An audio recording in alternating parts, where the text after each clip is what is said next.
na kaming kasal ni Mrs. Nung una kong makita sa personal ang nag-iisang kapatid niyang dalaga. Nasa London kasi ito. Nurse dun. At bagong umpisa lang sa kontrata niya, kaya hindi na nakauwi nung magpakasal kami ng ate niya. Hataw nga palang katawan nito. Ang agad kong pasok sa isip ko nang madatnan ko silang magkapatid sa sala ng bahay namin. Kagagaling ko lang sa opisina nun at kahit inaasahan ko na darating nga siya nung araw na yon, di ko naman inasahan na ganito pala kaseksi ito. Palibhasa kasi dalaga at nasa abroad, kaya sunod ang luho sa katawan. Maganda at sexy naman si Mrs. Siyempre, kaya nga napakasalan ko na hindi oras.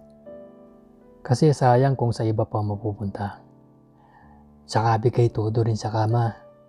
Kaya ang dami naming maliligayang sandali kahit nung magsyota pa lang kami. Kaya nga siguro di rin ako nagka-interest sa ibang babae. Kasi nakukontento na ako kay Mrs. Bakit maghahanap ka pa nandito na. Pwede mong panggigilan araw at gabi. Pero syempre, after 2 years at isang anak, nagiba na ang katawan ni Mrs. In short, nalosyang ko rin si Mrs. Pero di pa rin nagbabago ang galing niya sa kama. Nasasatisfy pa rin kami. Di na nga lang ganun kagigil kagaya ng dati. Pero kahit na ganun, di pa rin ako naghahanap sa iba. Maliban ngayon.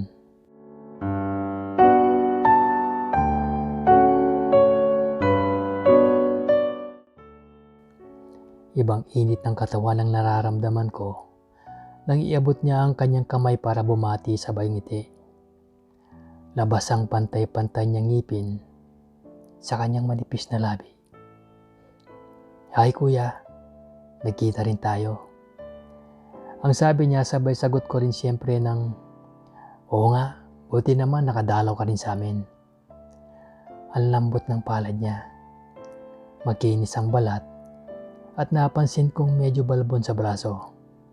Sa sandaling pagkakalapit namin yon, naamoy ko ang halimuyak ng kanyang pabango. Nakakaseduce. Babaeng babae ang amoy. Naka-light blue blouse siya nun. Manipis ang tela, kaya medyo nabakat ang dibdib niya. Nung tumalikod siya, at yumuko para abutin sa sopa ang nakapatong na paper bag, nasiguro ko din sa suot niyang slacks na nakatungos ito. Langya, namamanyak ako kahit kaharap ko pa si Mrs. Inabot niya sa akin ng paper bag. Kuya, pagpasensyaan mo na. Di ko alam kung magugustuhan mo. Saka di ko alam ang size mo. Nagpa-thank you ako nang nakangiti. Diretso ang mata. Sabay excuse na pasok muna ako sa kwarto at magbibihis. Bilisan mo dad at makakakain na tayo sabay-sabay ha. Pahabol sa akin ni Mrs. Naku, di ko pa pala nakikis ang asawa ko. Kaya bumalik pa ako ng sala at may pagka-guilty kong kumis at yumakap sa asawa ko. Nakakita lang ako ng sexy. Nakalimutan ko na kaagad ang asawa ko. Narinig ko pa habang papasok sa kwarto namin ang sinabi niya sa kapatid niya. Uy, punta ka na rin sa kwarto mo at magpalit ka na ng damit. Sa kwarto nadatnan ko mahimbing na natutulog ang aming baby boy. 1.5 years old. At may sariling kwarto na. Pero di na ako nagtaka kung bakit nandun sa kwarto namin ngayon. Napag-usapan na naming mag-asawa na si Hipag na muna ang gagamit ng kwarto ni baby habang nagbabakasyon siya sa amin. Yumuko rin ako para kay si baby. Sabay hubad na ng aking damit na pang-opisina. Ugali ko na magbukas ng TV habang nagbibihis. Kahit paano man lang, makahabol sa news o sa basketball bago kumain ng hapunan.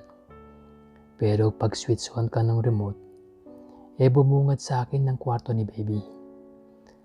May naka-install kaming camera sa kwarto ni baby para na monitor namin siya. Pati na ang yaya niya dahil baka minsan sinasaktan ito nang di na namin alam. Naka-assign ang video monitor na isang channel sa kwarto namin. At yun ang saktong nabuksan ko ng oras na yon. Naiwan siguro ni Mrs. kanina.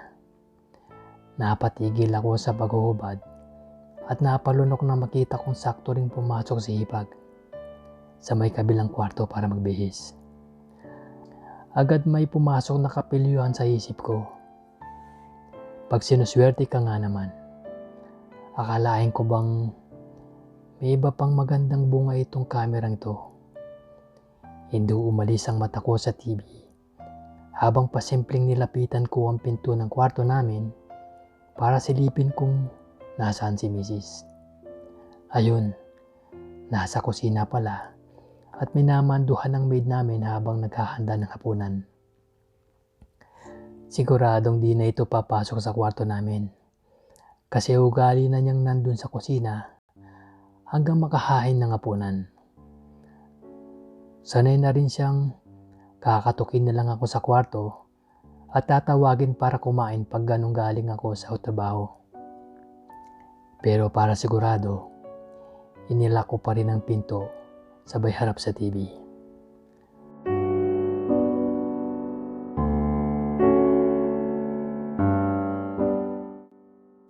Tamang-tama lang. Nung oras na yun ay naghuhubad na si Hipag ng kanyang blouse. Di ako nagkamali. Black nga ang bra niya. At napakalusog ng dibdib niya. Talagang di na ako mapakali sa pananabik. Di pa siya agad nag-t-shirt. Wala pa sigurong magitang isusuot kasi isa-isa pa niyang inaalis sa maleta ang kanyang mga damit. Lumuwa lalo ang mga mata ko nang tinanggal na niya ang kanyang bra. Sinunod niyang hubarin ang kanyang pantalon habang ako'y nang lalaki na ang mga mata sa pagkakatutok sa monitor. At grabe ang korte ng bewang nito. Ilang minuto pa siyang nagpalibot-libot sa kwarto niya nang nakatongs lang habang isa-isa niyang inilalagay ang mga damit sa dresser. Init na ang pakiramdam ko.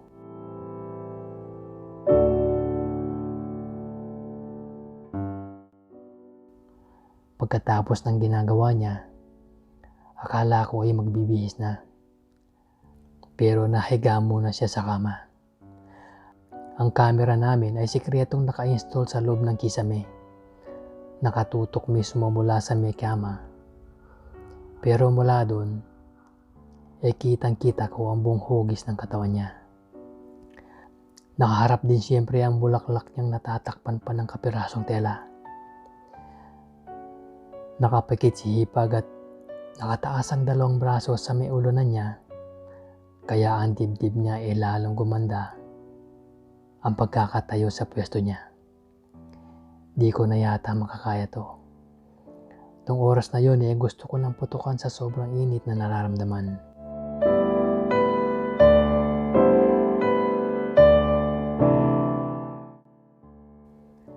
Dahan-dahan ko nang kinapa ang aking pantalon nang marinig ko ang katok ni Mrs.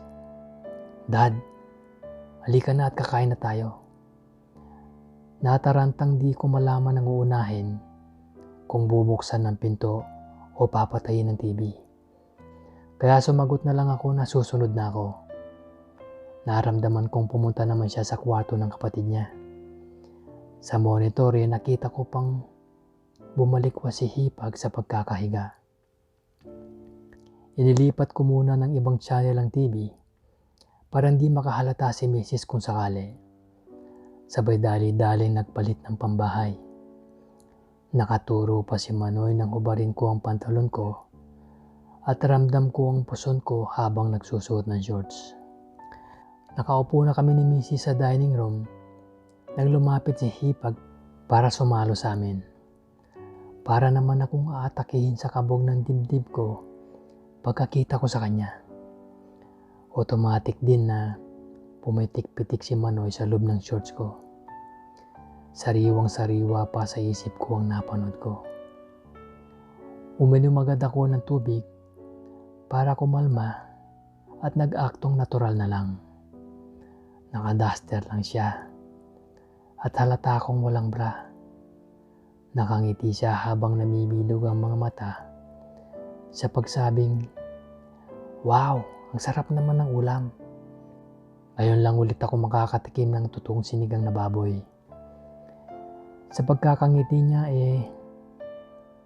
nagmukha siyang batang musmos. Di mo pagkakamalan na 29 anyos na, pero dalaga pa rin. At ubod ng seksika ako sa isip ko. Habang kumakain, kwentuhan kaming tatlo. Tawanan at balitaan. Natural na natural ang kilos naming lahat.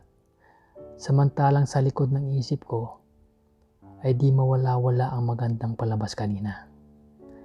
Kailangan maulit yun. Nung gabing yun, nanibago si Mrs. sa akin dahil sa sobrang gigil ko sa kama. "Oh Dad, ano bang nakain mo ha?" Pigil ang daing niya habang para akong ulol na ulol sa dibdib niya. Lumalaban din si Mrs. pag ganoong nararamdaman niya ang init ko.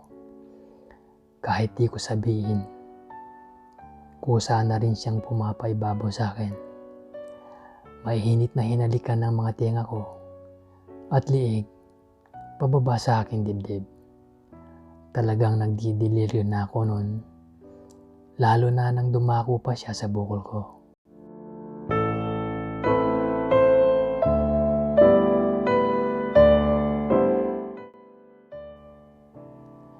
Sa pagkakapikit ko, sumagi sa isip ko ang tagpo kanina sa kabilang kwarto.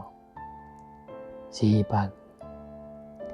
Lalong sumikip ang puson ko at kung hindi ko nahila ang ulo ni Mrs. pataas, baka natapos na ako. Pinahiga ko ulit siya at niromansa. Mga kalahating oras ko ring niromansa ang asawa ko. Mula ulo hanggang paa. Maligayang maligaya siya sa ginagawa ko.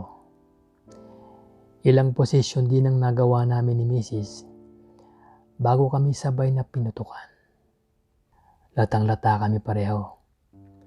Humihingal at pawisan pero bakas ang kaligayahan sa ngiti ng asawa ko. Habang ako naman ay nakapikit. Di pa rin mawala sa isip ko ang hipag ko. Kung alam lang ng asawa ko na iba ang dahilan ng kainitan ko, ito ay dahil sa kapatid niya.